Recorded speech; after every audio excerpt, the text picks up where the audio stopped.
All right, today what we're going to do is I'm going to show you how to set the full throttle on a Yamaha show and adjust the hot foot. These are issues that normally may not come up, but sometimes they do because of rough water and vibration. We're going to show you today how to set that in case it ever happens to you out on the water and you can't get into your dealership and want to continue using the boat. All right, the first thing we're going to do is remove the cowling. I usually recommend if you got somebody to help you do that, bring them out to help you, because the cowling can get bulky and heavy, and the last thing you want to do is drop that cowling and put any scratches on it. So I'm going to bring in Carson to help me remove this cowling. First thing you're going to do is walk around and undo the three latches. There's two on each, one on each side, and this one here in the front.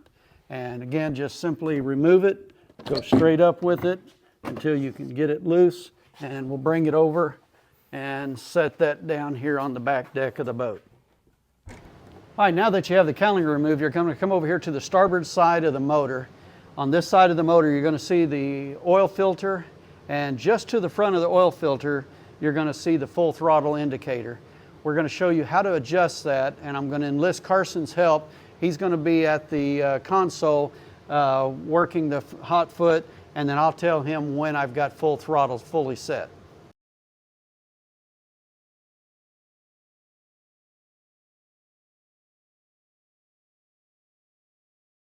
Okay, if you'll notice here on the full throttle plate, if we can get that close up, there's an arrow right here on this fixed plate, and then there's an arrow down here on the throttle indicator. When Carson's in the console and he's pushing on the throttle, I'll show you how we need to line this arrow up with this arrow right here. All right, now that I have Carson sitting at the console, I'm going to have him push on the hot foot. All right, Carson, go ahead and push on the hot foot, give it full throttle.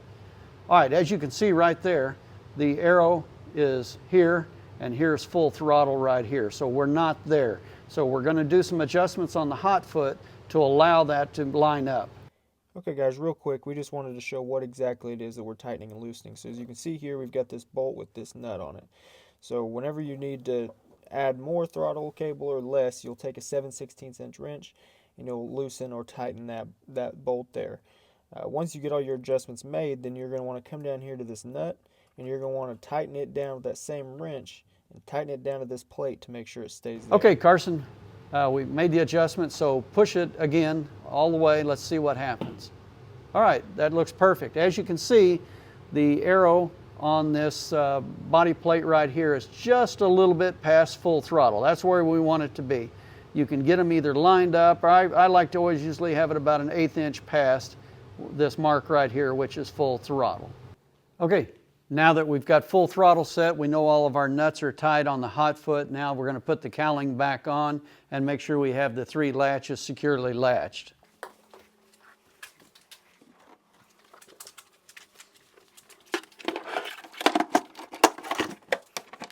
All right, thanks for watching this episode of Skeeter University. If you like videos like this, please like and subscribe.